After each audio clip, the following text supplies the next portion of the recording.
Bom dia, bem-vindos à primeira sessão paralela. Eu sou Simone Tulumello e sou um dos coordenadores da secção temática Economia Política do Território. Este é o primeiro de dois painéis sobre território e na economia política. Temos, tenho que ligar este. Estamos a começar, Pedro. Temos três apresentações nesta sessão. O José Reis, o Gonçalo Leite Velho, a Ana Costa e Maria Manuel Serrano.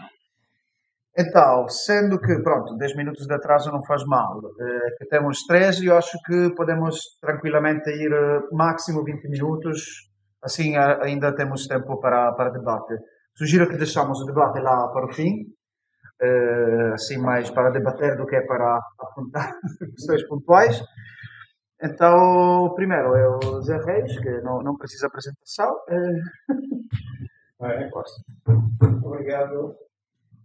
Obrigado, Simone. Um abraço a todos, aos de perto e aos de longe. Muito bem, vou entrar em matéria e procurar usar bem os 20 minutos. Simone, tu dir-me-ás 5 minutos antes, Sim, pode ser, para que possa fazê-lo com rigor.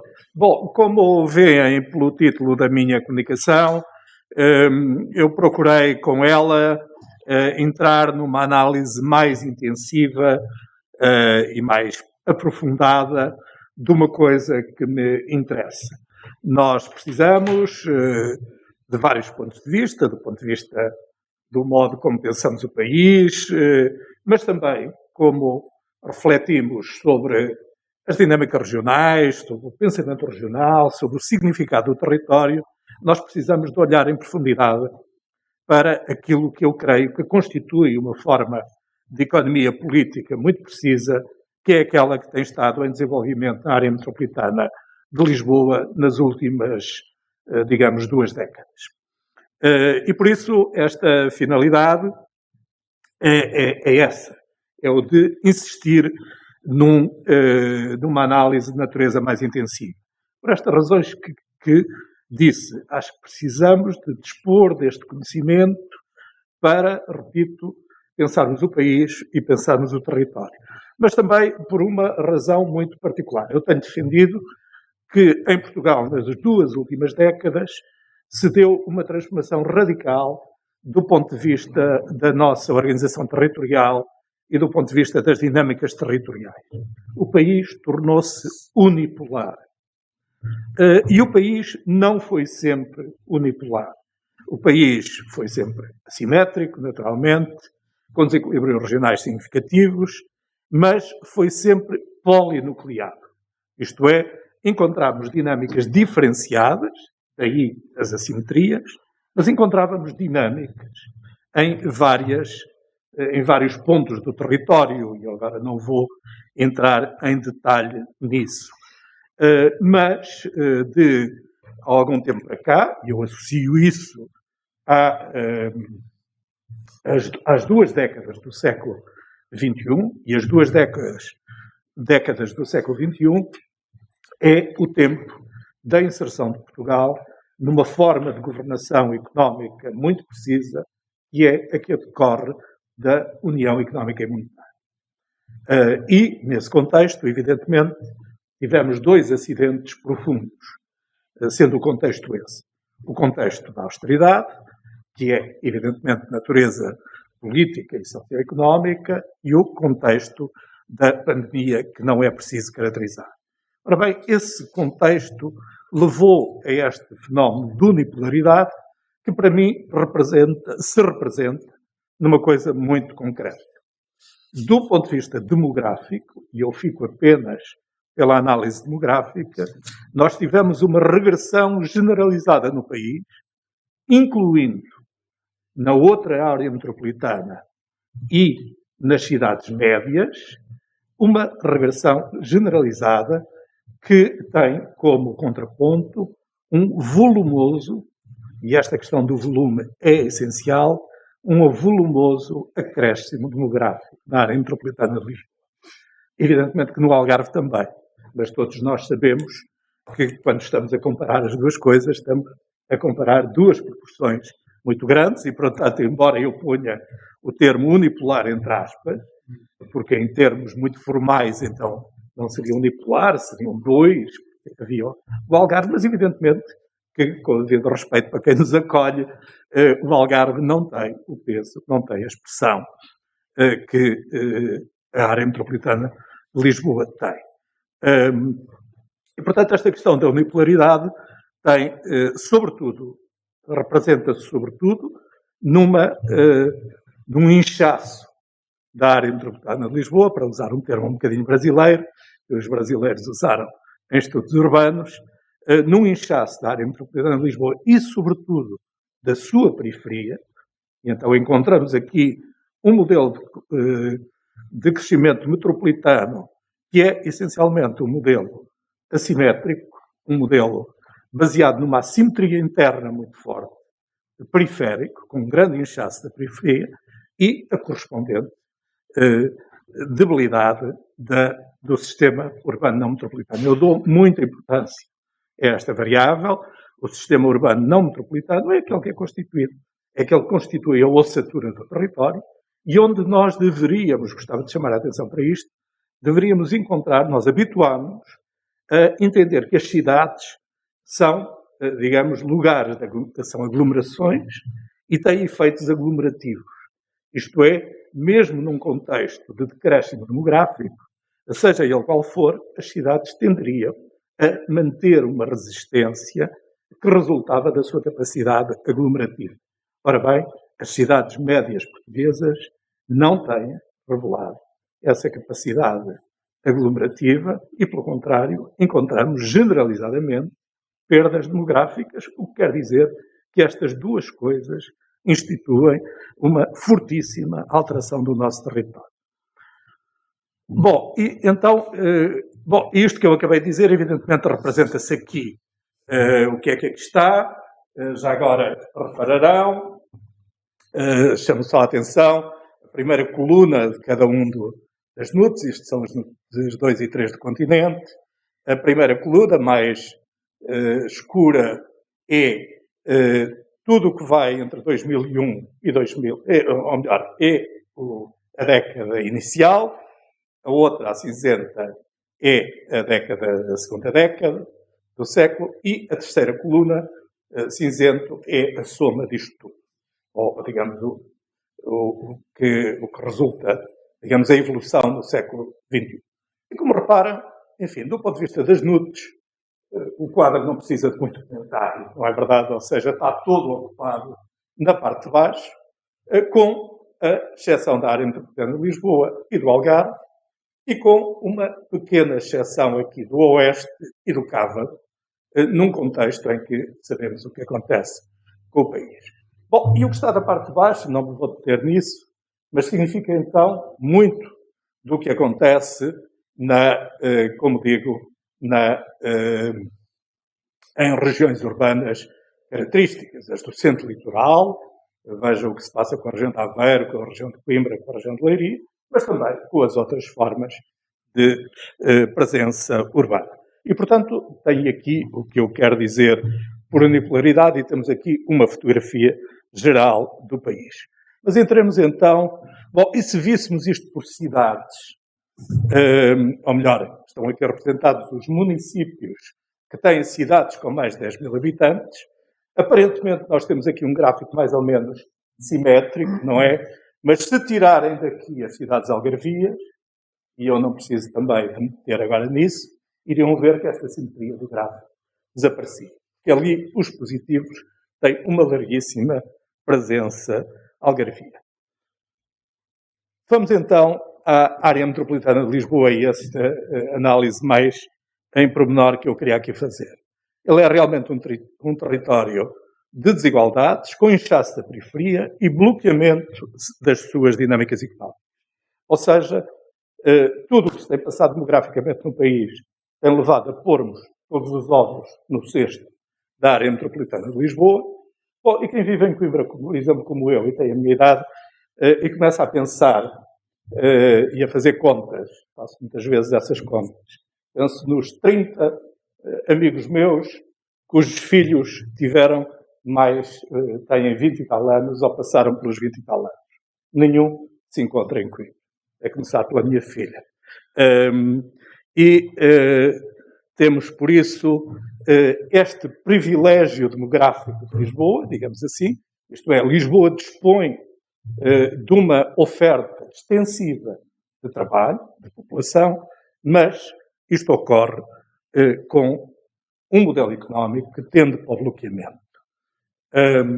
Aqui têm a simetria. Vejam o que se passa na periferia de Lisboa do ponto de vista do crescimento demográfico. Mafra, no século XXI, cresce quase 60% a sua população. É uma coisa inimaginável. Mas vejam o que se passa com Alcochete, com Montijo, com Sesimbra. Portanto, quando eu estou a falar da área metropolitana de Lisboa, estou a falar de dinâmicas demográficas desta natureza. Já não é o velho centro da área metropolitana de Lisboa, mesmo constituído por Loures, pelo Barreiro, por Almada ou pela Amadora, não é aí que estão as dinâmicas demográficas, é uma tendência de periferia absolutamente intensa. Mas vejam agora então na economia, e venho aqui de forma simples olhar para o modelo económico. O poder de compra per capita, como sabemos, mostrava há bocado o professor Pimpão aqui, evidentemente que a área metropolitana de Lisboa tem uma concentração de poder de compra muito grande. 120% da média de 100 do continente. Mas reparem o que se passa. Entre 2011 e 2017 é a NUT do continente em que há uma perda do poder de compra. O gráfico está ali, é só olhar, digamos assim. E reparem bem que é a única NUT do continente, NUT 3, que perde poder de compra, se não me engano. E por isso, havemos de ver que deste simples indicador nós não estamos propriamente perante um modelo económico pujante. Isso tem a ver com a sua estrutura de especialização. Como veem aqui, fazendo o rácio entre o peso de cada setor na área metropolitana de Lisboa e no continente, nós sabemos, evidentemente, que não é de uma área industrial que estamos a falar, pois estamos a falar de menos de 40% da média do continente, tem uma grande presença dos setores, até pela localização das empresas da área da energia, não é também a construção, que está abaixo de 1, fixa-se ali na linha do 1, tem uma presença média do comércio, tem uma grande presença dos transportes e armazenagens, do alojamento, ou tornou-se grande, o alojamento e a restauração, a informação e a comunicação, o imobiliário, a consultadoria e as atividades administrativas, aí incluindo a própria administração pública, que evidentemente privilegia, de forma óbvia, uma realidade como esta. Temos então uma economia privilegiada do ponto de vista do conjunto de setores que melhor a definem, mas uma economia que é, ao mesmo tempo, assente em setores de serviços, desde as questões do turismo, obviamente, a outros onde também algum destes aspectos regressivos do modelo económico se podem situar. Bom, e vejam quanto à estrutura do emprego, aqui a estrutura do emprego e do VAB na área metropolitana, enfim, basta juntar as atividades administrativas com o comércio para termos, no que diz respeito ao emprego, 50% do emprego e, no que diz respeito ao VAB, evidentemente, um pouco menos. Portanto, temos, de alguma maneira, uma noção, eu represento aqui o que sabemos, não é? Embora alguns destes dados mesmo, ao analisá-los, eles tornam-se particularmente esclarecedores, mas temos aqui uma representação do que sabemos, de uma economia privilegiada do ponto de vista setorial, mas de uma economia cuja terciarização é profunda e intensa. Vejam agora o que se passa com a produtividade. A área metropolitana de Lisboa, o país, entre 2011 e 2019, aumentou, em termos médios, a sua produtividade. Primeira pergunta. O mesmo aconteceu no Norte, o mesmo aconteceu nas NUTS 3 do Norte, o mesmo aconteceu no Centro, nas NUTS 3 do Centro. Qual é a única área, essa é mesmo única, sim, da única área metropolitana em que a produtividade não aumenta? É exatamente a área metropolitana de Lisboa. Portanto, sim, para dizer isto de forma sintética, temos aqui uma outra indicação do bloqueamento económico disto. Isto é, estamos a pôr os ovos no cesto de onde dificilmente sairão crias robustas. 5 minutos chega perfeitamente, obrigado. Bom, e em termos de variação, aquele gráfico anterior era a produtividade em euros a preços constantes, não é? E aqui temos a variação dessa produtividade, como eu já tinha indicado. Enfim, disse mal. Há aqui, digamos, outras NUTS em que essa produtividade é negativa, mas evidentemente aquela pequena expressão percentual negativa da área metropolitana de Lisboa é uma expressão percentual que significa muito em termos absolutos. E reparem noutra coisa, a remuneração média mensal dos trabalhadores, em percentagem na média do continente, também, mais uma vez, encontramos a ver, evidentemente, um modelo económico onde se concentram as atividades mais bem remuneradas, porém, em regressão. E este em regressão, agora não me quero enganar outra vez, mas eu creio que é mesmo a única, junto com o Alentejo, e quer o Alentejo no seu conjunto, quer o Alentejo litoral, e depois o Algarve, em que há decréscimo desta remuneração média. Em termos percentuais, é isto que acontece, e, portanto, e mais uma vez, importa aqui não tanto o tamanho daquela coluna que decresce, mas, digamos, o que ela depois vai representar em termos absolutos. Finalmente, creio que é finalmente, já vou ver, mas poderei ficar por aqui, quanto à evolução percentual da diferença entre o salário médio e o salário mínimo. Nós temos uma redução dessa diferença, o que é bom, não é? Portanto, a redução entre o salário mínimo e o salário médio, mas não é isso. Onde é que está a área metropolitana de Lisboa? Isso acontece da forma que ali vê. Ora bem, mesmo para finalizar, e finalizo já num minuto, apenas com esta interrogação, que no fundo é uma reflexão, depois de vos bombardear com estes indicadores, é uma reflexão. O que é que a gente vai fazer? Como é que vamos fazer numa economia que tem hoje, numa sociedade, tem hoje uma tal centralidade da área metropolitana? Podíamos ter uma centralidade de um modelo económico afluente, criador de valor, digamos, robusto e saudável, e íamos agora, talvez, aqui estar a debater o modo como, que é sempre uma discussão dificílima, como sabem, como este crescimento e esta qualificação localizada num território muito específico podia gerar efeitos positivos no conjunto do país. Infelizmente, não é isso sequer que estamos a discutir. O que estamos a discutir é o modo como temos tal concentração e temos depois o próprio problema de, afinal, os ovos daquele cesto não serem os ovos que, peço desculpa da metáfora, não é mais elegante, mas de não ser exatamente um conjunto de recursos ali considerados que qualifiquem o conjunto do país, porque o próprio modelo ali localizado é demasiado bloqueado e demasiado problemático.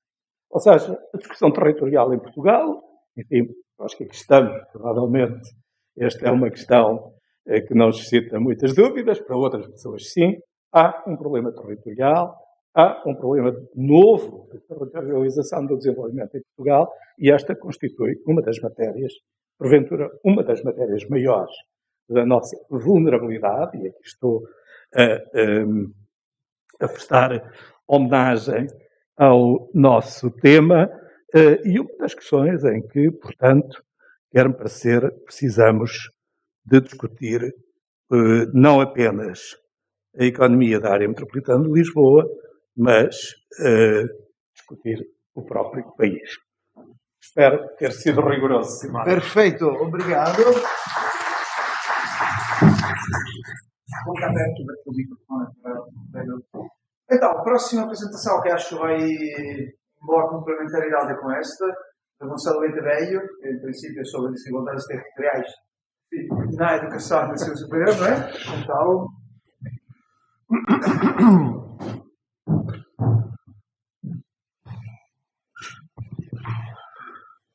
olá, muito boa tarde, muito bom dia a todos e a todos. Eu levantei muito cedo porque estou a vir direto do mar e, portanto, já vou adiantado, já vou na tarde. Embora não estejamos a falar do país do Mezzogiorno, mas também tem a ver com essa questão das desigualdades. De facto, aquilo que eu venho apresentar tem a ver com uma matéria que poderá ser familiar a muitos. Eu vou aproveitar, se calhar, como vou levantar-me e projeto a voz, também não estamos assim tanto. É um auditório. Se quiseres, podes tirar. É mais fácil. Vou desligar aqui muito. Aquilo que eu vou apresentar tem a ver com o tema que eu quero ter. Estão aqui presentes, tem a ver acerca das questões das dinâmicas do ensino superior e a sua organização por territórios. Essa apresentação terá duas partes. A primeira que tem a ver essencialmente com o enquadramento desta prática em relação a dois conceitos, os conceitos de diferenciação e depois do seu desenvolvimento enquanto a reflexão sobre a questão das desigualdades, e depois uma segunda parte mais científica com a análise sobre o caso português, essencialmente em duas dimensões, uma dimensão mais social e demográfica e uma segunda dimensão para a dimensão financeira. Haverá outras matérias que poderão ser depois desenvolvidas em complementaridade com estas, e isso segue mais ou menos algum trabalho que está a ser desenvolvido em termos internacionais, e que fala do Estado do trabalho de fantástico aqui do University College London, que tem vindo a fazer esse trabalho ao nível do Reino Unido, mas também ao nível do mundo.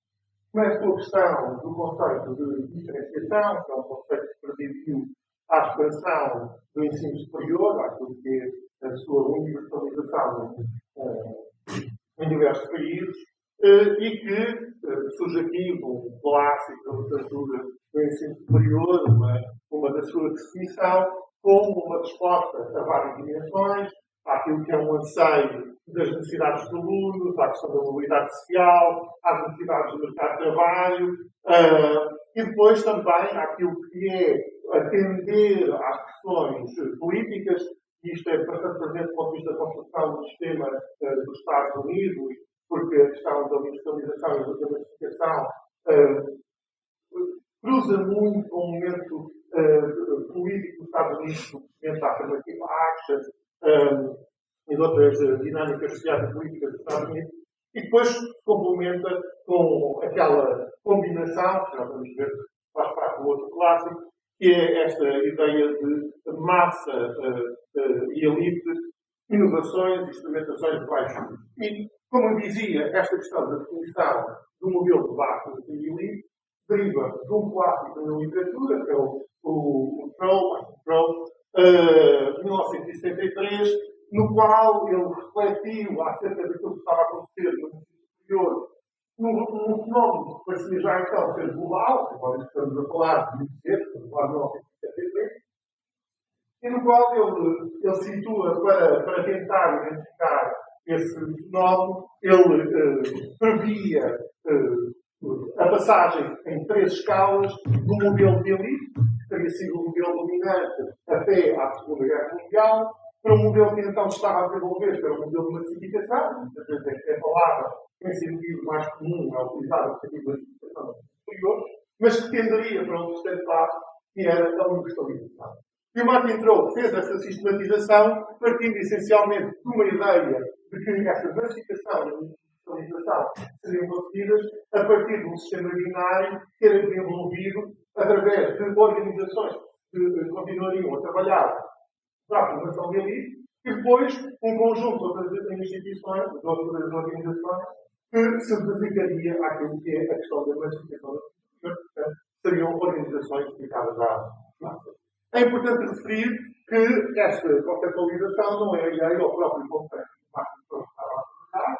Martin Troll fazia parte do sistema de ensino superior da Califórnia, da organização da Universidade da Califórnia, tinha sido desenhada por alguém que tem o Martin Troll bastante próximo, que é o Clark Kerr, grande conceptualizador daquilo que foi a reforma do ensino superior dos Estados Unidos, da ideia da multiversity, em que o plano mestre do ensino superior da Califórnia, desenhado no início dos anos 60, era desenvolvido exatamente através desta ideia.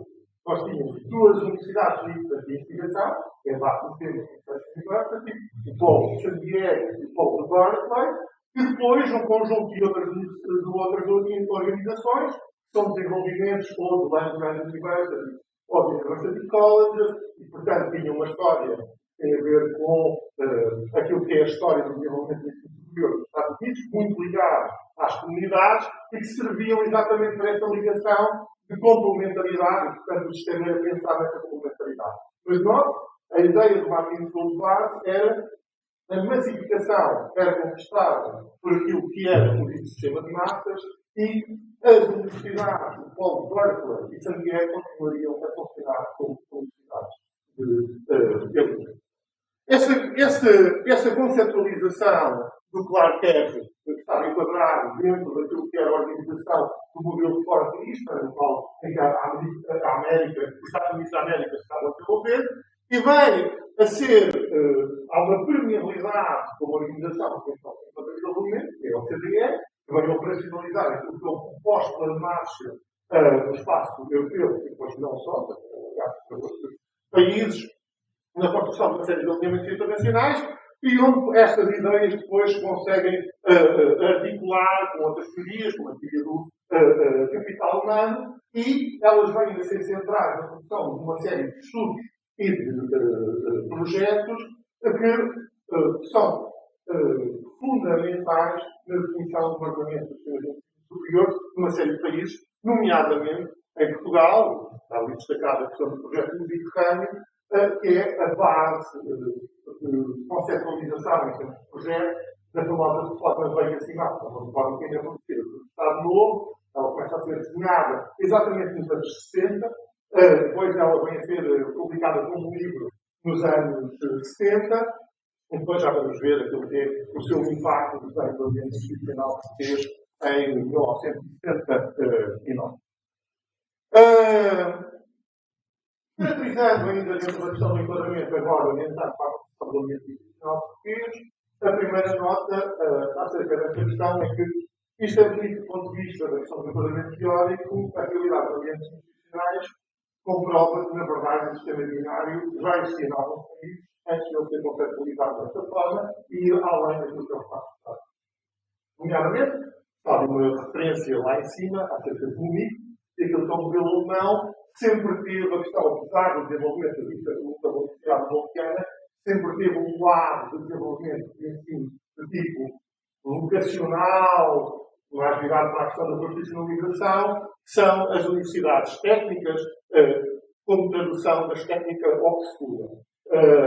E, portanto, existia desde já esse sistema, que é um sistema de base binário também, mas com outra caracterização, são estudos por universidade.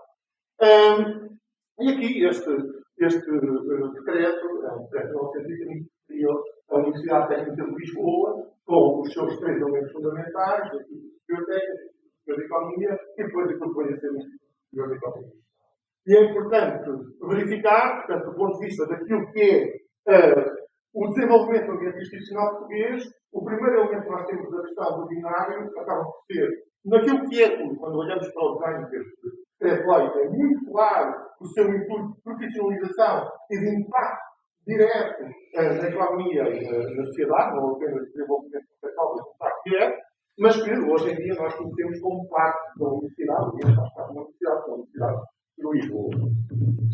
O segundo momento interessante nesta história da construção do ambiente institucional português, 1974, a conversão dos Institutos Superiores de Engenharia, são conversões de escolas que então estavam inseridas no chamado ensino médio. Isto é importante verificar, porque durante o Estado Novo nós tínhamos um sistema diferenciado no secundário, havia os liceus e havia as escolas especiais industriais, e depois tinham um desenvolvimento no chamado ensino médio, as escolas de projetos agrícolas, os institutos superiores de engenharia e os institutos comerciais, e em 1974, exatamente devido ao peso da ligação da reprodução das desigualdades, eles são convertidos, mas são convertidos inicialmente em ensino universitário, como ali está referido no artigo 2º, são escolas de nível universitário, com capacidade, sublinho, de darem doutoramento. E, portanto, estavam ali o Instituto Superior de Engenharia do Porto, o Instituto Superior de Engenharia de Coimbra,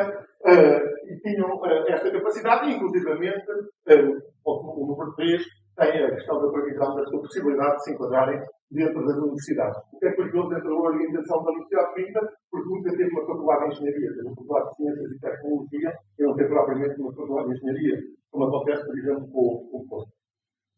Finalmente, dentro da questão do enquadramento e da caracterização do ambiente institucional em Portugal, a questão da incorporação da diferenciação mais do ponto de vista daquilo que é o modelo de mecanismo da OCDE e do modelo conceptualizado pelo Martin Foucault, em 1979, com a criação do ensino superior politécnico, que entra nesta questão de uma clara separação entre um ensino universitário e um ensino politécnico.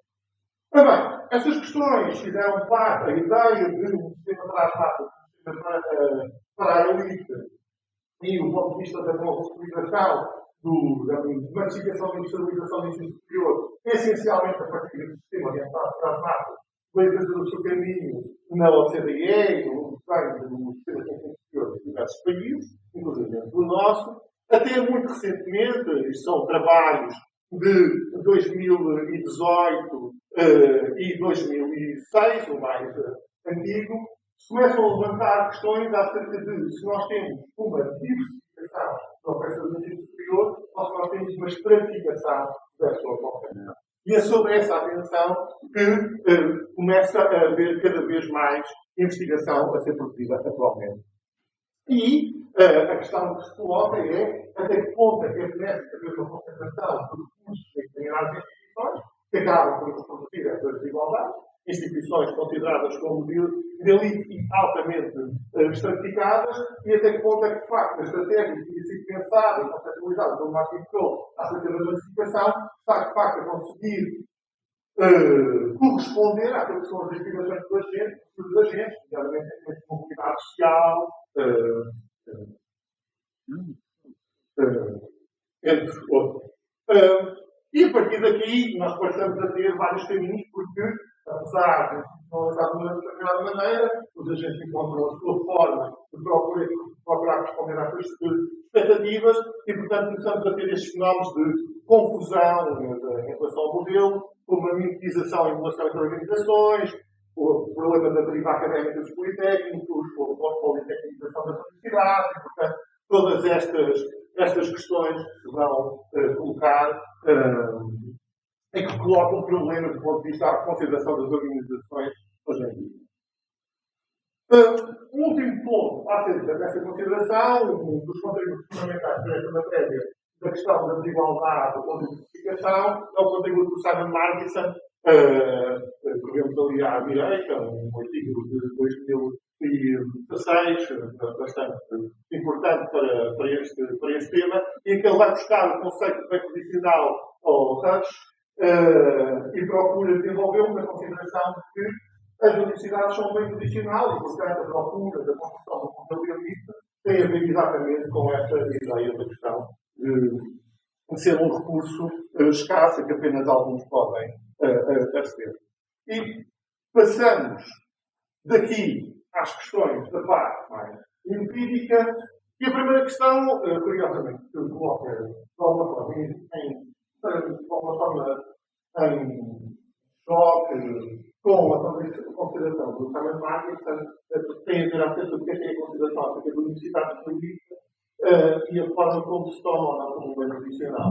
Isso tem a ver acerca daquilo que é a distribuição dos inscritos no sistema, onde nós vemos em Portugal que não se verifica na prática aquilo que estava desenhado originalmente, o sistema não se massificou através do ensino politécnico, maioritariamente continua a ser dominante o ensino universitário. Inclusivamente, do ponto de vista daquilo que é o desenvolvimento da oferta, exatamente a procura de responder com a massificação, a universalização do sistema, nós vemos ali, na década de 90, um crescimento da provisão privada, que depois entra em declínio e que, mais uma vez, reflete também este diploma em que o universitário está sempre acima, a procura pelo ensino universitário está sempre acima da procura pelo ensino politécnico. Bom, por aqui ainda não estamos nos territórios, passamos aos territórios e rapidamente em força. Nós temos aqui a questão da distribuição dos alunos inscritos no ensino superior, onde podemos ver que, de facto, existe desigualdade, continua presente, de facto, um território desigual de oferta de ensino superior, muito concentrada naquilo que são as universidades criadas no início do século passado, Lisboa e Porto, e depois a Universidade mais antiga do país, que é a Universidade de Coimbra. E já vamos ver aqui, de facto, o peso de Lisboa em relação a tudo isso. E, portanto, o primeiro elemento a notar tem a ver exatamente com este país que é desequilibrado e que não corresponde em nada àquilo que seria o desenho, do ponto de vista da questão da massificação, daquilo que poder corresponder de uma outra forma, fora de universidades pensadas como universidades de elite. Não, elas continuam concentradas nas universidades que são mais antigas e que têm mais história. Segundo elemento, para comparar aqui as questões de demografia com as questões da inscrição. Como, obviamente, se nota, elas encontram-se ligadas, há uma concentração mais no litoral, mas temos aqui exceções. Veja-se, por exemplo, aqui o Algarve, é que de facto não existe a mesma dimensão do ponto de vista da procura. Zonas, eu escolhi propositadamente a questão da análise na escala de grupos 2. Isto também tem alguma ligação com aquilo que pode vir a ser o futuro da definição, que é a de Portugal, no processo de regionalização. E, portanto, podemos ver aqui que não existe uma sobreposição entre as questões da demografia e as questões das dinâmicas de procura do ensino superior. Para dar ideia do peso esmagador de Lisboa e do ensino universitário em particular, podem ver como aquela linha lá em cima tem a ver com a oferta de ensino universitário em Lisboa, está muito acima daquilo que é o resto do país. Note-se que aqui os dados são organizados por grupos, não estão organizados por organização. Vamos ver que muito disto tem a ver com o peso da Universidade de Lisboa dentro do sistema, mas aqui está também a Universidade Nova de Lisboa, a USPTEC, as outras organizações que contribuem para esse reforço da centralidade e do peso da área metropolitana de Lisboa em relação à oferta do ensino superior. Podemos ver que a outra área metropolitana do Porto está bastante mais abaixo, quase metade da oferta da área metropolitana de Lisboa. E depois vamos ver atracejado, isto está identificado de duas formas diferentes, que é a questão do universitário e do politécnico. O universitário é linhas contínuas, o politécnico é linhas contínuas. Vejam a diferença em relação à questão do universitário para o politécnico. Obviamente, no politécnico, as duas áreas que vamos encontrar são novamente Lisboa e Porto, mais próximas, curiosamente. E acima, neste momento, tem vindo ali a oscilar, estão acima daquilo que é a oferta do universitário em Lisboa. Ou seja, o peso das áreas metropolitanas de Lisboa é tal que já está acima daquilo que é a universidade, tinha mais. Este é o complemento do gráfico com outras regiões, onde nós temos uma série de dinâmicas, mas por uma questão de tempo eu vou passar. Isto tem a ver acerca daquilo que é a distribuição, onde podemos ver que a questão do universitário não está presente em todo o país. Bom, diria a questão do tal modelo, a questão daquilo que é a parte da elite ou da massificação. Mas podemos ver, mais uma vez, a questão do peso de Lisboa surge muito presente em relação à questão do ensino universitário face àquilo que é a oferta do resto do país.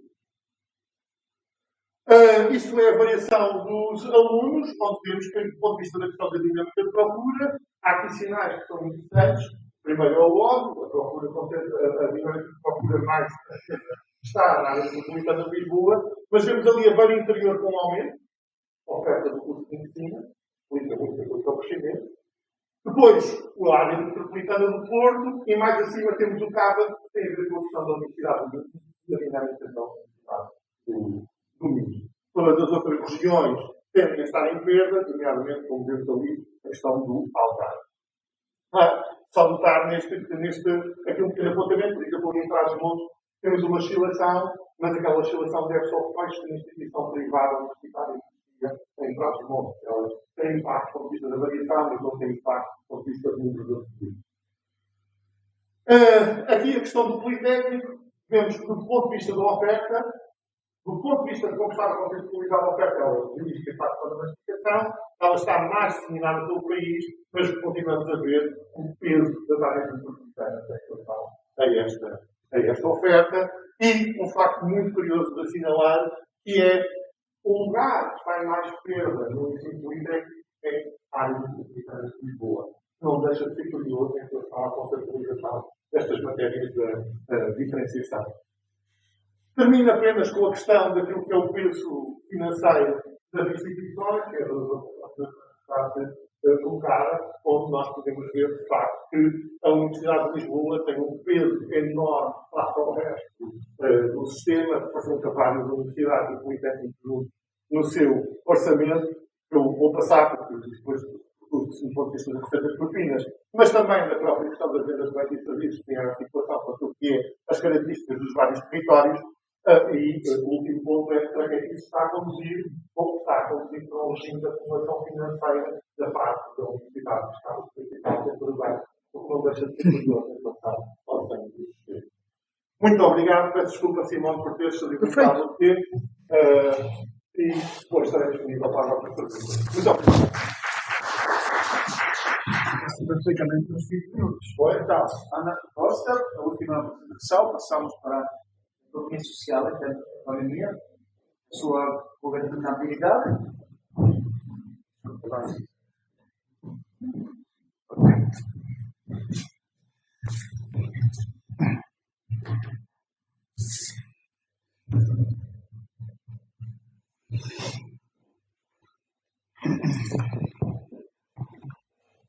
Bem, muito bom dia a todos. A minha apresentação, logicamente, vai um bocadinho, foge um bocadinho às apresentações dos comunicadores anteriores, porque eu estou num processo, sou doutoranda da Universidade de Évora, portanto, estou a iniciar todo este percurso, sou investigadora do SICS Nova e, portanto, o meu trabalho de investigação vai exatamente tendo em conta também a temática que trouxe aqui para o encontro. Tem a ver com a governabilidade das organizações da economia social e, nomeadamente, em tempo de pandemia, o que é que esta dificuldade trouxe à forma de governo, de governabilidade das organizações, que muito ajudaram, ou que muito ajudam ainda, nesta nossa situação atual que tem a ver com a pandemia. A estrutura da apresentação, portanto, farei um enquadramento do tema, falarei um bocadinho sobre os objetivos de investigação, a metodologia, apresentarei ali naqueles 2 pontos, são dados muito preliminares da análise que eu já consegui fazer, no âmbito da análise de contexto e conteúdo, os desafios que a pandemia trouxe a estas organizações e umas notas finais. Portanto, no que diz respeito aqui ao enquadramento do tema, e nomeadamente a economia social, que tem vindo ao longo do tempo a sofrer estas organizações múltiplas transformações, pelos desafios, pela competitividade que também trouxe ao seu ambiente, e para assegurar a sua continuidade, e nomeadamente ao exercício da sua missão institucional, necessita de se colocar no mercado para a captação de recursos de forma que a sustentabilidade organizacional seja efetiva e, para conseguir isso, os seus modelos de gestão e de governabilidade têm que responder de forma adequada ao desenvolvimento das suas atividades, que naturalmente têm uma constituição de natureza social. Peço desculpa.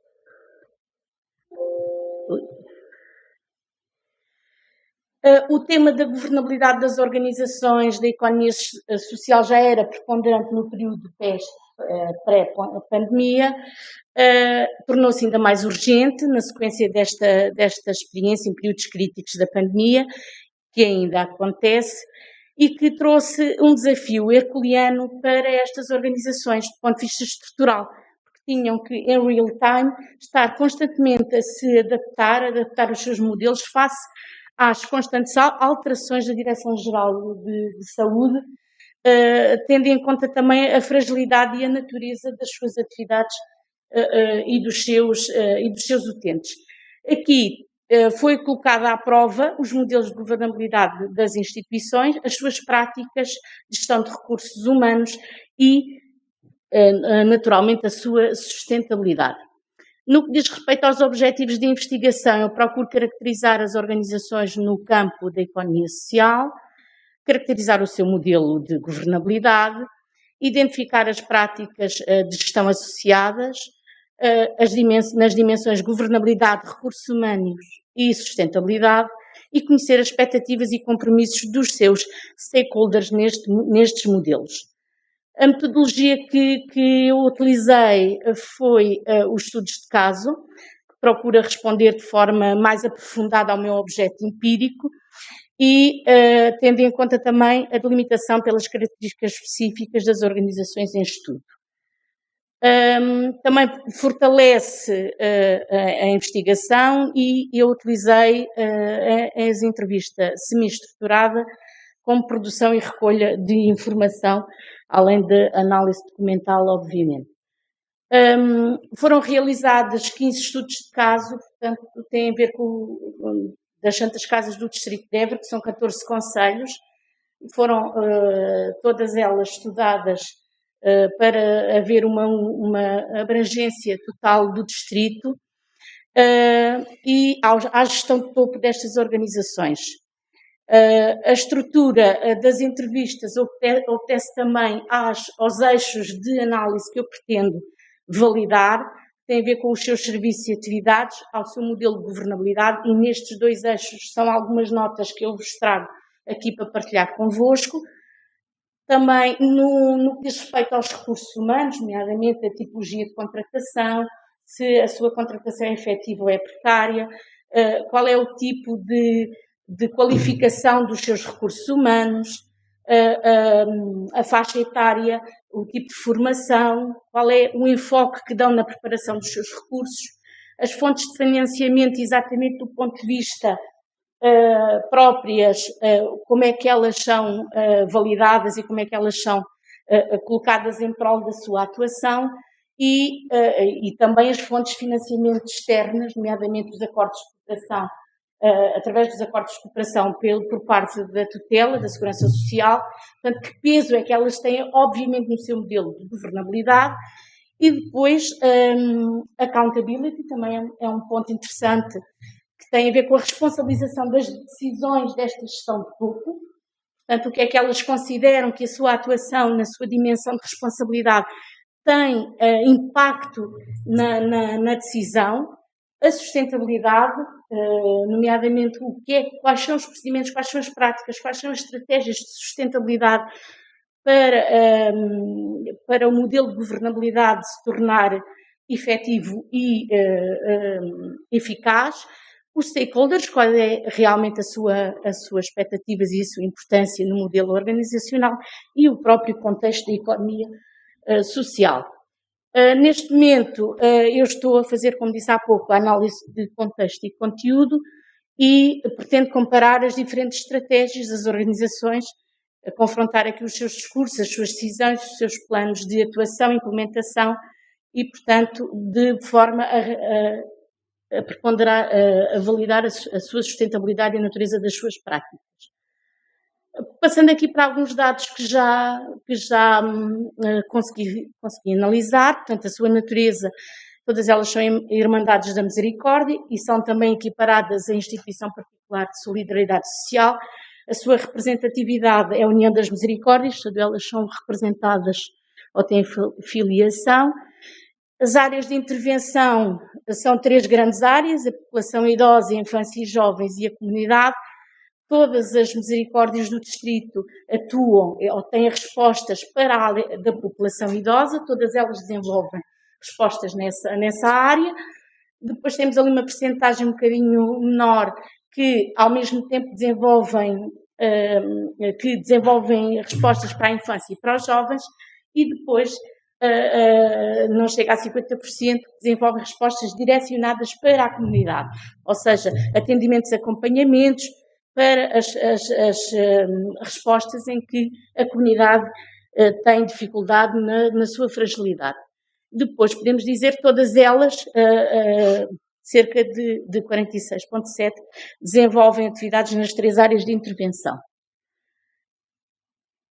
A sua abrangência é maioritariamente concelhia, portanto, todas elas têm uma implementação muito efetiva no concelho onde se encontram, e aqui também haverá, e não trouxe aqui dados porque eles estão a ser trabalhados, também irei trabalhar a sua atuação do ponto de vista económico e do ponto de vista social no território. E daí, se calhar, a importância do território, como aqui já foi dito, tem, obviamente, é de particular interesse. Aqui tem a ver um bocadinho com a característica do perfil da gestão de topo destas misericórdias, e depois aqui haverá imenso trabalho para fazer, mas trago-vos aqui uma pequena nota. Por exemplo, em termos da data de função, a longevidade é evidente. Portanto, temos a gestão de topo que está há quase 2 décadas a dirigir as organizações. Do ponto de vista etário, temos uma maior concentração entre o intervalo dos 45 aos 65, mas temos, por exemplo, pessoas com 69, 71, 68 anos, portanto, que estão há muitos anos na função. Temos também a questão da formação superior, que é aqui uma surpresa, que tem a ver com a formação. Quase todos eles têm formação superior. E a tipologia de vínculo, naturalmente, é voluntária, maioritariamente. Nos modelos de governabilidade, posso já inferir que existem modelos democrático-participativos, portanto, que encorajam os colaboradores a tomar parte do processo de decisão, mantêm os colaboradores informados das decisões que afetam diretamente o seu trabalho e que partilham também a tomada de decisão e as responsabilidades na resolução dos problemas. Mas também temos outras realidades que são um bocadinho mais clássicas e onde a gestão de topo retém a informação e a decisão, e a autoridade na decisão. Trazendo aqui um pouco os desafios em tempos de pandemia. A questão do atual, tivemos a questão do rendimento das famílias, aumento da pobreza e das desigualdades sociais, a fragilização e paralisação da atividade económica, vulnerabilidades agravadas, desigualdades, que vieram a dar uma nova força à intervenção social. Ganhou importância vital, não quer dizer que ela não fosse evidente, mas a expressão nacional trouxe a importância destas organizações para o platô. E, portanto, na ajuda ao quê? Às populações mais vulneráveis e mais afetadas pela pandemia, que expôs um problema. Estas organizações, todas elas, têm que ter afetos, por obrigação da tutela, profissionais de saúde, para poderem desenvolver as respostas sociais. Acontece que eles estavam afetos a percentagens diminutas e com a pandemia houve situações em que havia instituições que não tinham profissionais para desenvolver os rácios obrigatórios pela tutela e, portanto, já havia uma dificuldade em conseguir contratar de forma mais premente profissionais de saúde, e a pandemia veio efetivamente agravar este problema. Colocou muitos desafios às organizações sociais no âmbito da gestão, e é isto que eu venho trabalhar e que pretendo trabalhar, e na necessidade de encontrar os novos modelos e articulação de serviços comuns. Nós temos misericórdias que servem uma população que não é expressiva, mas tem equipamentos topo de gama. Tem cozinhas, tem lavanderias que são melhor que hotéis. Só que depois servem uma população muito diminuta. E quando temos, por exemplo, no concelho ao lado, outra instituição que não tem estes serviços. Se houvesse a possibilidade de partilha de serviços comuns, em termos sustentáveis, poderia eventualmente trazer aqui com vetores e formas de sustentabilidade mais efetivas. E, portanto, são as notas que já vinha falando ao longo de toda esta apresentação, não vale a pena aqui estarmos a referir novamente, e, portanto, dizer realmente que as organizações da economia social não escaparam à regra de se terem que evidenciar um esforço suplementar para dar continuidade à satisfação dos seus utentes. E portanto, quero agradecer a vossa atenção e espero ter sido clara. Obrigada. Clara e rápida. E rápida. Obrigado. Então, vamos ver se conseguimos pôr esta assim, não sei. Então, podemos passar à fase de debate. Não sei, podemos ficar assim espalhados, podem vir aqui como preferirem. Força! Aliás, só uma coisa, eu não acho assim acho que há alguma relação relevante entre esta apresentação e as outras, no sentido que a relevância, talvez, da economia social, das organizações deste tipo, tem bastante a ver também com aquelas desigualdades territoriais a várias escalas que temos. Então, ali um Pedro. Também do outro lado, o Pedro, se quiser intervir, faça alguma ruído. Entrevistas, comentários. Não sei. Apresente-se, por favor, quando... Bom dia. Paulo Miguel Madeira, do MCS,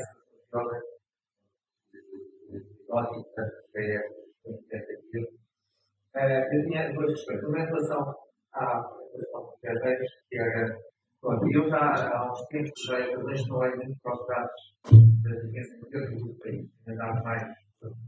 E fiquei um pouco surpreendido pela questão de, na área metropolitana, apesar de ser importante, temos que caracterizar o salário, a integração de salário, ao contrário de outras empresas, haver ali mais relativo competitivo. Pronto, e eu que moro na área metropolitana, de facto, isso tem a ver com a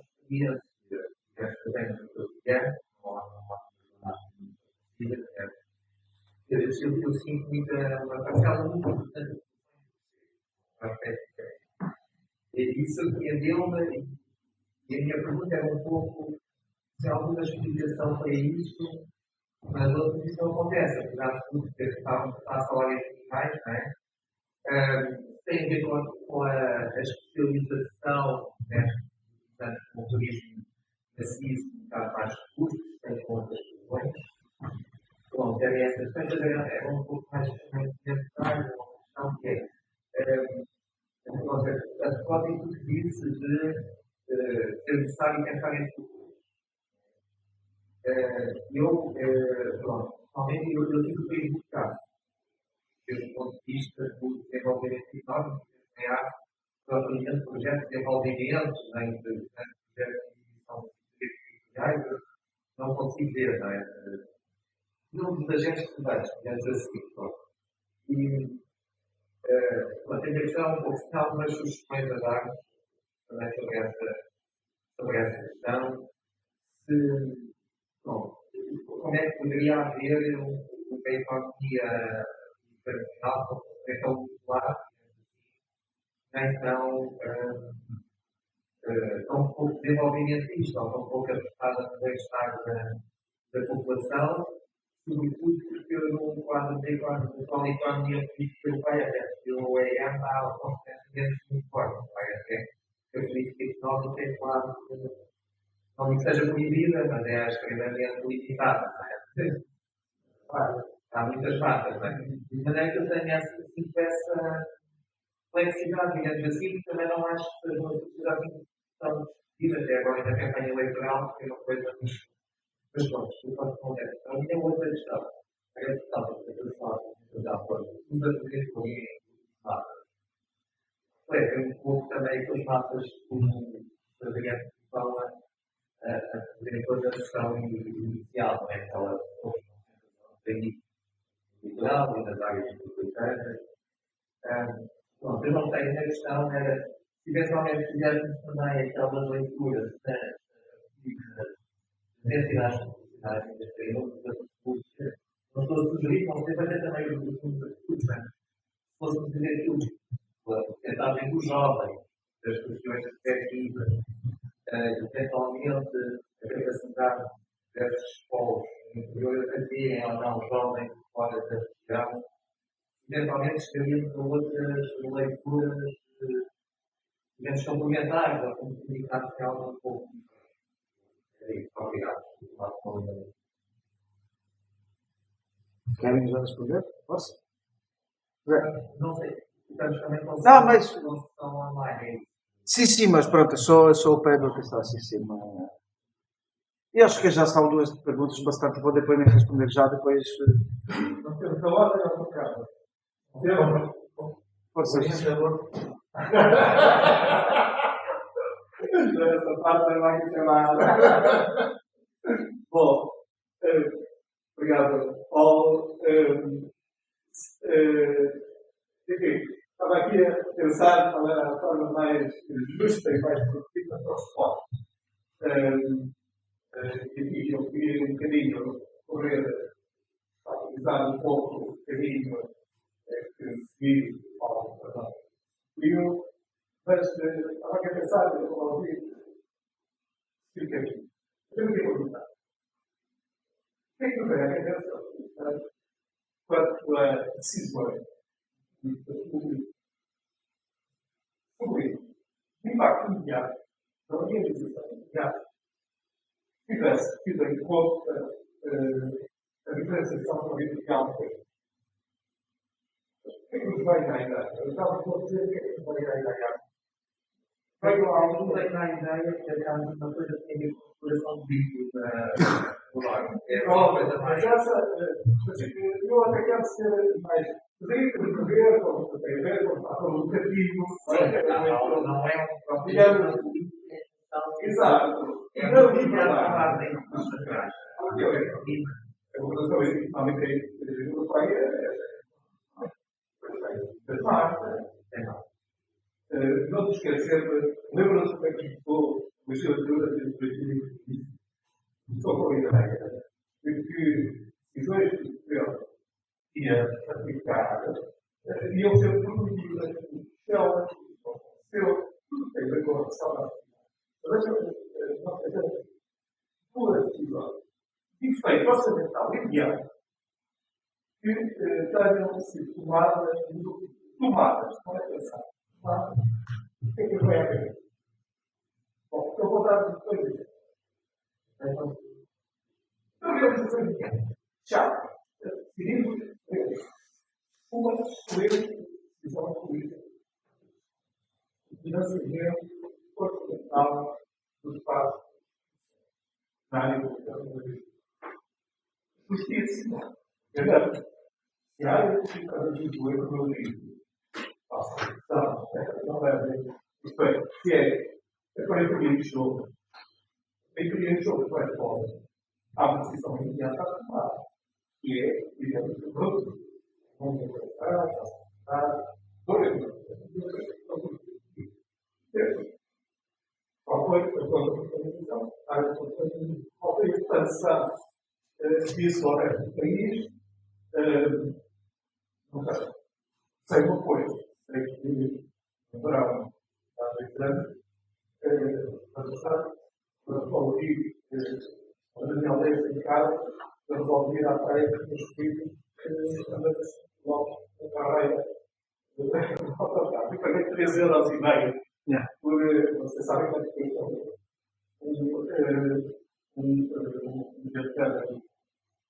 qual é a decisão de financiar várias lançadas? Eu sei o que é a educação política de decidir vagamente, que é o poder dos meus poderes. Havia que visitar uma decisão política de alteração de vaga. Eu já não lembrava. Foi ver que em 2 anos, nos quais o aumento de vagas em ensino em Portugal foi da ordem de 39%. Contra a possibilidade de ensino, mas por decisão responsável pelo que poder fazer. Mas isto é uma fala. O que é que aconteceu às vagas? O que é que aconteceu às vagas que privilegiaram o aumento de vagas de ensino em certas universidades? Legal? Mas outras, não as que Lisboa. O que é que aconteceu? Lembro que na altura mantém o SNS, lembro do governo do mercado, força, falava assim. Eles responderam, dizendo que não sabe que é muito difícil. Bom, mas bem, são 2 medidas de atenção, uma justificada, uma que é completamente na realidade, outra visada a alterar as pessoas do corpo para a vida. Agora, qual é a verdade? Agora, vou acabar já. O que é que eu quero mostrar? Eu quero mostrar apenas 2 coisas. Nós temos uma realidade que é esta. Eu acho, ao ser apresentado na morte, que é difícil e com tudo. Mas temos um modelo de economia muito naturalmente, para levar a executar porque há uma evolução. E esse modelo devia ir em sentido ascendente, no sentido de tentar realmente a riqueza, e coisas. Não está. Agora, não está. Qual é o sentido? Aqueles 2 tipos de principal tem um enorme custo de atividade da forma. E há tempo, eu deixei de dizer, mas há tempo de explicar, eu dizia que os outros estão ao lado. Ao lado, portanto, de 70 pessoas. Isto é, o desenvolvimento tecnológico é seguida, baseada numa grande disponibilidade de recursos.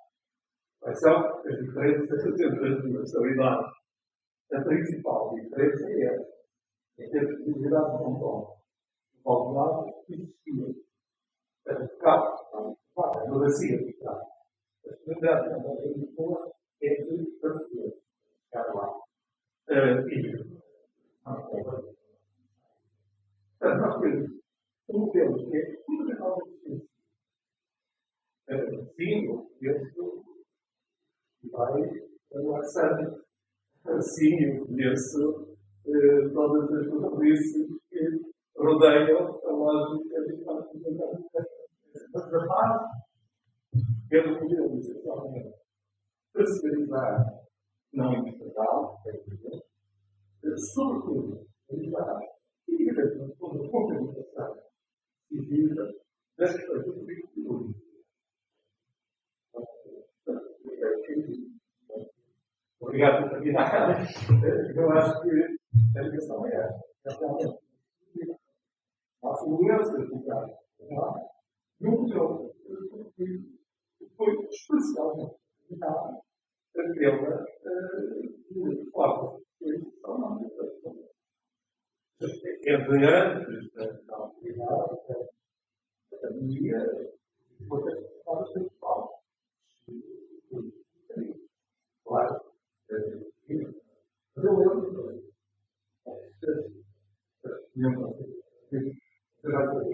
Eu lembro perfeitamente uma vez a passar a televisão e vir fazer entrevistar em entrevista motores de guerra. Foi a organização da universidade, ou ia para os territórios onde tiveram semelhante a Lisboa, ou ia para Lisboa,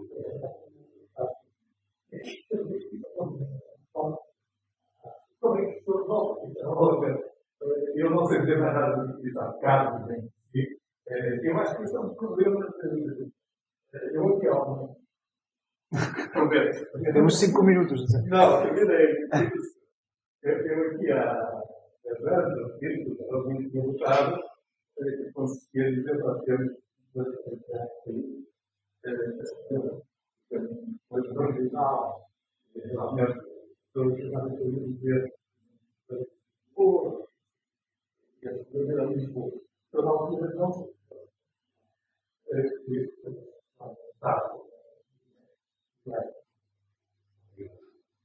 Gonçalo.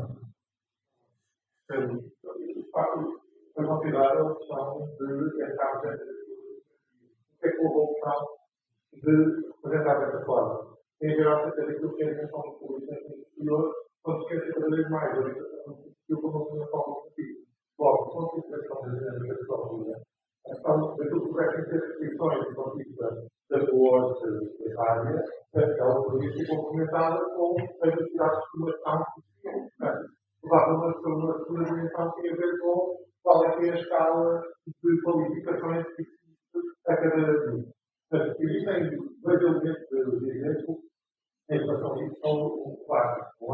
A questão daquilo que é o carro, a questão da demografia alimentar o carro, o carro e o carro global do lado, mas outras questões que até têm a demografia estão em termos, estão no médio termo e da logística. Portanto, a questão desta articulação, há depois uma segunda dimensão que é, basicamente, os cenários que nós temos, como ordem, a questão de Lisboa, em particular, o Lisboa, o resto dos cenários temos assim em perda. Mesmo a área metropolitana do Porto, no universitário, apresenta perdas, ao contrário do que acontece no Politécnico. Isso vai mais ou menos com a questão dos outros dados que nós temos de observar e com as dinâmicas democráticas mais gerais. E eu gostava só de ligar aqui em relação às contas do Lisboa, que o Secretário estava a dizer. Quando foi conceptualizado a questão das redes das instituições superiores, ela permite pensar acerca daquilo que era a dinâmica económica das várias instituições e de modo a exponenciar essa dinâmica económica. A questão, e é esse o trabalho que falta ligar estas duas apresentações que, de facto, estas instituições conseguiram dinamizar a atividade económica com coisa que nós vimos nesta sala destas duas instituições da população não. E esse é um problema no qual, se calhar, do ponto de vista das constituições, também deveria passar por aqui essa questão da coragem. Não haja dúvidas neste momento, nós, do ponto de vista da dinâmica do mercado e a dinâmica dada para os agentes que querem, neste momento está a criar estas situações de desigualdade e estas questões de unipolaridade. Temos nós a capacidade de intervir, são estas comunidades, a capacidade de agir quando as situações vigentes organizadas para se fazer valer do ponto de vista político e, de facto, a comunidade nacional se construir de outra forma, e depois ligar com outra coisa que é, e será que o ensino superior deve ser pensado para a economia ciente, em primeiro lugar, este não foi dedicado para a economia que existia nos anos 60, nem sequer é 79, os politécnicos foram criados por aquilo que existia em 1960, numa outra economia completamente diferente, e, portanto, deve haver uma valência dessa economia do passado, onde devemos orientar para conseguir efetivamente estimular aquilo que seja diferente e que significaria repensar aquilo que são estas coisas. Sempre, se calhar, desta ligação, temos aqui algum. Pergunta ali?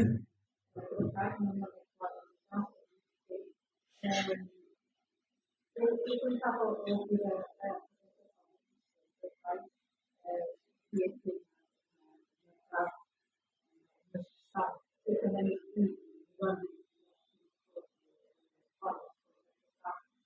mas também basicamente falar sobre a oportunidade.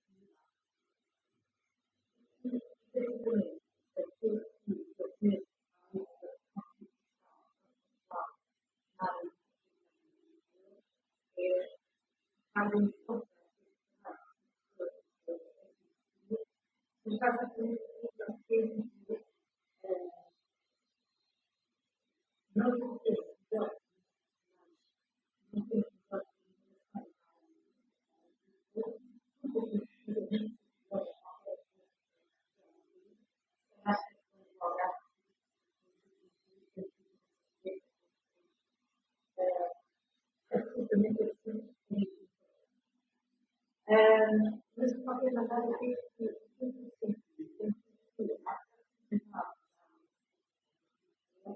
é muito mais não falar, porque aquilo que há é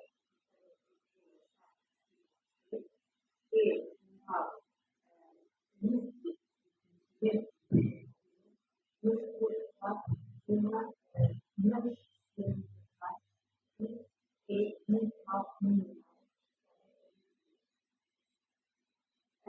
daí eu estava a falar com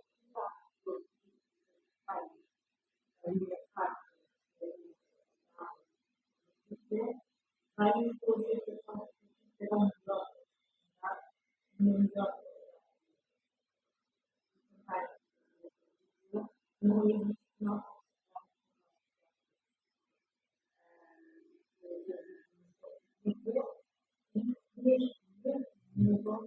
não há um caso nem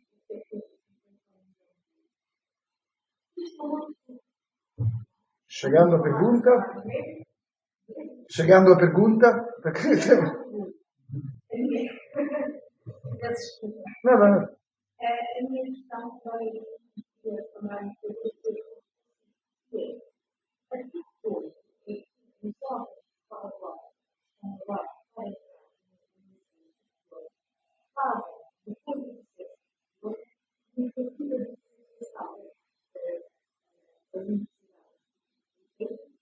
e até que ponto esta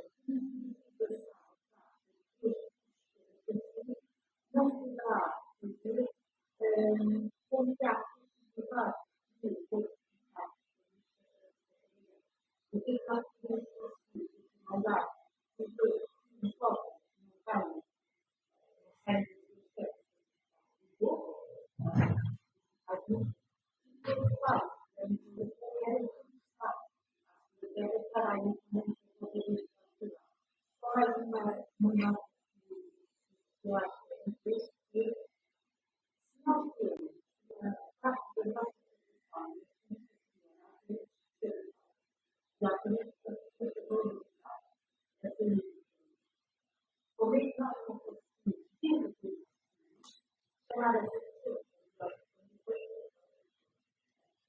Então, antes de concluir com um minuto cada, para você, Salve já falar muito. Não, adiciono uma pergunta para a Ana, aqui em termos também de desigualdades territoriais do painel, que é, no meio disto tudo, a economia social é um instrumento de redução ou de aprofundamento das desigualdades sociais e territoriais?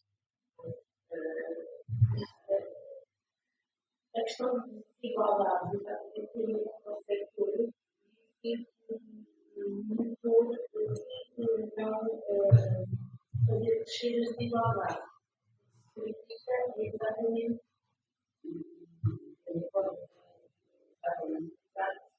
pode desenvolver este mais de desigualdades também porque também não teve um olhar, a não ser agora, algum ano depois, falar, ser esta questão falada em Portugal, com o povo, em Lisboa, para a agenda exatamente do século mas acaba por ser aqui também um bocadinho a questão da Cláudia, não falasse, porque falamos muita coisa, temos fundos na área social, temos um setor fortemente organizado a nível nacional, e temos práticas de organizações, acaba por ter um andar à deriva e não haver uma linha condutora para que este setor se evidencie na própria sociedade para que esse este trabalho é fácil de trabalhar com a minha sombra. A pandemia veio dizer agora estamos cá, faz falta e foram essenciais para que pudesse ver os escritórios. O problema grave do diferente nos escritórios, mas depois com a política nacional. É olhar enquanto setor para grandes bandeiras nosso político e daí a sustentabilidade está em causa dos escritórios destas organizações são essenciais de toda a economia, são todos sociais, fazem essa falta, alguns empregos da sua sustentabilidade são graves e podem fazer também económico, um escritório graves, as batalhas difíceis entre norte, sul e norte e interior. Obrigado, Gonçalo. Zé? Não, um minuto, primeira questão da geral. Se articula com outra para as instituições de fora. E as instituições de fora são estas, é Portugal, a história, na qual o conjunto de universidades serviu por uma integralidade, a validação de estar com a participação de eles para funcionarem como decisores do Estado, e, portanto, para conquistar a conquista da matéria. Isso acaba por a despesa institucional de algumas instituições particulares do Estado, nomeadamente ajuda a explicar a questão do em segundo lugar, e em terceiro lugar, a questão da própria como o acesso a essas organizações como um bem profissional que permite fazer. Agora, temos a outra lado. Se olharmos para a questão, se olharmos verdadeiramente para os números daquilo que está acontecendo em Lisboa e para toda a questão que está a repetir, é efetivamente isso que está a acontecer na dificuldade de esperar a questão da questão que estava a ver com o fechamento. São duas notas brevíssimas para então, mais comentário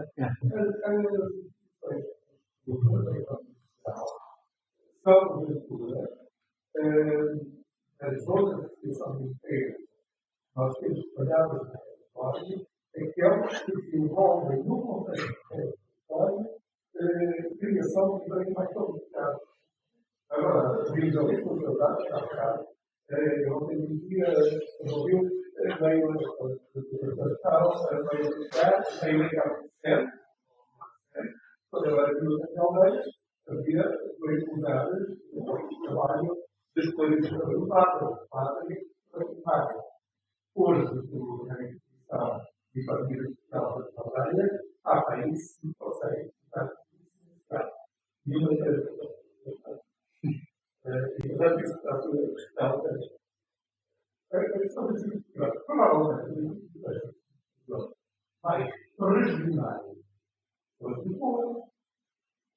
Provavelmente, a instituição mais produtiva do país. Onde vai o nível de educação, era o técnico do colégio.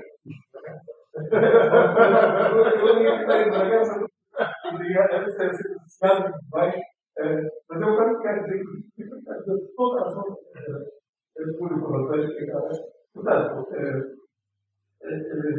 portanto, nada, não vou acrescentar isso, porque estava só esta uma falsa eu, mas creio que ela existe o que nos mostra também que, de facto, o território tem este de constituir. Pronto, era só por aqui, para não usar. Obrigado, então, aos três apresentadores. Acho que foi uma boa sessão. Se quiserem continuar com o território, temos as duas, a próxima sessão. Acho que é sala 3B ou 3C. Agora, 3C, obrigado, Paulo. Bom almoço. Obrigada.